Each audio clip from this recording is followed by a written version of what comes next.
Olá galera, bem-vindos a mais uma videoaula aqui no meu canal. Sou o professor Alan e estarei apresentando para vocês a nossa quinta videoaula sobre a utilização do software de computação aí, estatística R, né, por meio da plataforma RStudio. Então, videoaula passada nós falamos sobre vetores, então nós vamos utilizar muita coisa da aula passada, quarta aula, nesta aqui, tá certo? Se você está chegando agora no vídeo, né, sabe que tem a playlist aí falando só sobre o software, né, de computação estatística, o R, né? A gente está usando aqui a plataforma RStudio. Há outros também, como o Octave, né, e também o GeoGebra. Então, há tutoriais, né, playlists aí no canal. É só você procurar lá na parte de playlist que você vai encontrar tudo organizadinho. Eu sempre faço meus conteúdos todos organizados, tá certo? Sempre tem um título, uma playlist e os temas relacionados. Então, se você quiser dar uma viajada aí, você pode fazer. Então, gente, matrizes. Essencialmente, eu posso usar um comando para fazer uma matriz que é o seguinte. Vamos colocar aqui a forma logo rápida, bem direta. Então, eu boto matrix, abro e escrevo dentro, na verdade, um vetor.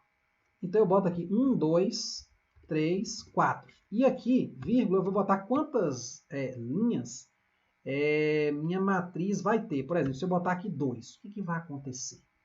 Né? Então, aqui abaixo eu vou digitar aqui a letra A. Então, ó, minha matriz, como é que ela vai ser formada? Vamos lá. Ctrl A.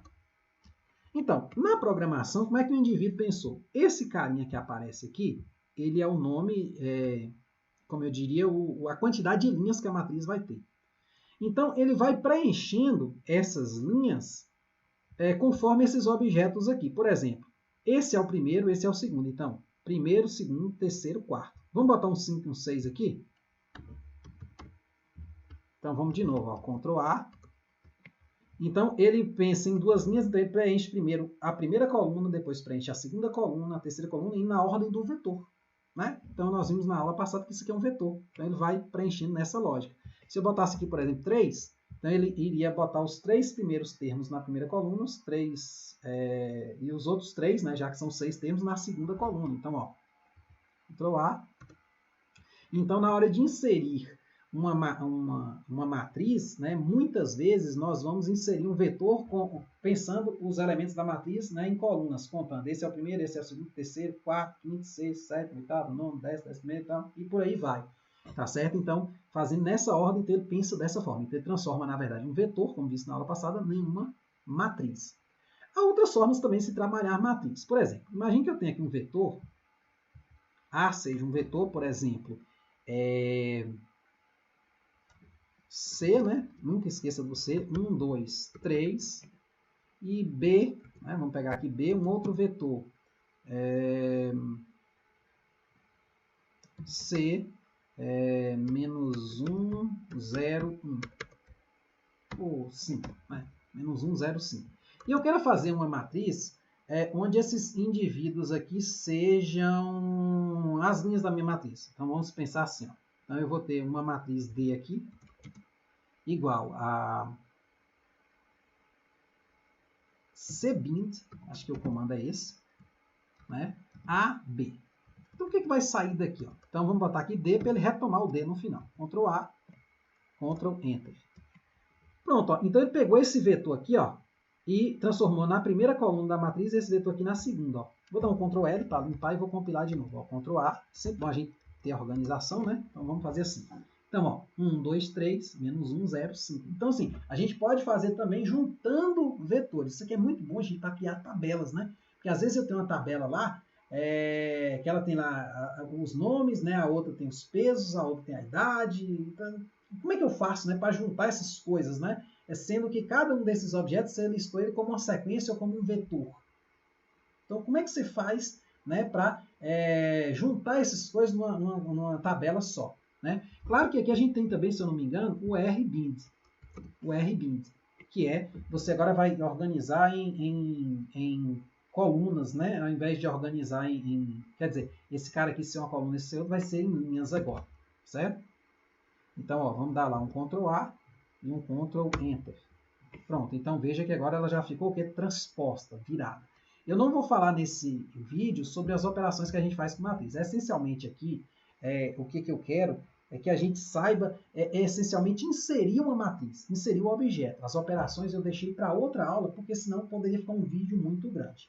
Então, assim, Aqui a ideia de matriz é essa. Você pode fazer uma matriz gerando os termos uma certa ordem, então ele vai encaixando lá e vai pulando para as outras colunas, ou você pode fazer juntando objetos. Ah, professor, e se esse cara aqui... Vamos fazer uma experiência interessante aqui. Vou colocar aqui esse primeira linha, aqui esse primeiro vetor A, eu vou botar com um objeto a mais do que esse aqui. Então, teoricamente, não seriam matrizes compatíveis. O que deve acontecer? Vamos lá. Vamos compilar. Vamos dar um Ctrl L, vamos lá, de novo Ctrl A, Ctrl Enter. Aí ele diz o quê? Que deu o quê? Errado. Por quê? Você não pode ter, né, essa matriz dessa forma. E, muito embora ele fez uma coisa aqui. O que ele fez? Ele repetiu esse primeiro cara aqui. Então vamos botar aqui mais um objeto para você entender direito. 5 mais 1, 6. Então, observe que aqui tem 6, aqui só tem 3. O que ele vai fazer? Então ele usa um raciocínio que é o seguinte. Nesse caso aqui, deu certo. Por quê? Porque ele entende o seguinte. Se esse número aqui for um múltiplo desse aqui, ele entende o seguinte. Vai repetindo esse vetor aqui várias vezes. Ó. Menos 1, 0, 5, menos 1, 0, 5. Então, assim, é uma coisa assim, é uma forma de pensar dele. Olha o que é interessante aqui. Se eu colocasse um objeto a menos aqui, ó, o 6, já não daria certo, porque 5 não é múltiplo de 3, que é a quantidade aqui. Então, ele ia apresentar o quê? Um erro. Muito embora ele ia deixar passar esse erro, né? Tem erros que o programa nem roda e tem erros que ele deixa passar. Esse aqui é um deles, né? Então, vamos de novo. Ó. Vou dar um Ctrl L para apagar e vou dar aqui um Ctrl A ó, em cima. Ctrl A, Ctrl Enter. Então, o que ele fez? Ó? Menos 1, 0, 5, só que eu só tenho 3. O que ele fez? Ele começou de novo, só que não foi até o 5. Mas apareceu aqui o erro. Com o 6 anteriormente, ó, só para a gente ver de novo, né? Vou dar um Ctrl L para não ter dúvidas, né? A gente não confundir. Ó. Ctrl A, Ctrl Enter. Ele não deu erro. É porque ele pensa dessa forma. Né? Ele pensa em encaixando isso aqui em blocos. Ah, eu quero uma coisa em coluna. Não tem problema não. Você bota cblins. Então, Ctrl A. Então, é muito importante nesse início que você vá testando essas coisas. Pega lá no manual, né? Vai lá, olha, cara, e fala, pô, se eu mudasse isso aqui, o que aconteceria? Né? Se eu fizesse essa coisa aqui, será que dá erro? Será que não dá erro? Como é que o computador pensa? Então, você vai percebendo certas coisas que às vezes não estão ditas lá no manual. Como esse exemplo aqui, às vezes não está dito lá, que se você botar aqui 5 objetos, aqui 3, ele vai dar erro, mas vai compilar a matriz. E se você botar 6, ele vai compilar repetindo coisa. Então, esse tipo de coisa é muito importante você ir dando uma manipulada, né? Pensando em fazendo algumas conjecturas e colocando para você ver o que sai. Tá certo? Então, tá aqui a forma, assim, eu diria, básica de inserção da matriz. Eu não vou aprofundar muito, né? Na próxima aula eu já vou pegar essas matrizes, né? Já vou dar lá a matriz e vamos aprender as operações. Como é que você soma? Tipo a primeira aula que a gente fez para número, né? Como é que você soma, como é que você multiplica, que foi a segunda, na verdade, né? Como é que você... será que tem divisão em matriz? O que significa a divisão em matriz? Por exemplo, como é que você multiplica dois vetores? Né? Afinal, duas matrizes são, de certa forma, dois vetores. Né? Como é que você faz esse produto? A gente vai estar fazendo isso na próxima videoaula. Beleza? Então é isso aí. Muito obrigado. Até a próxima.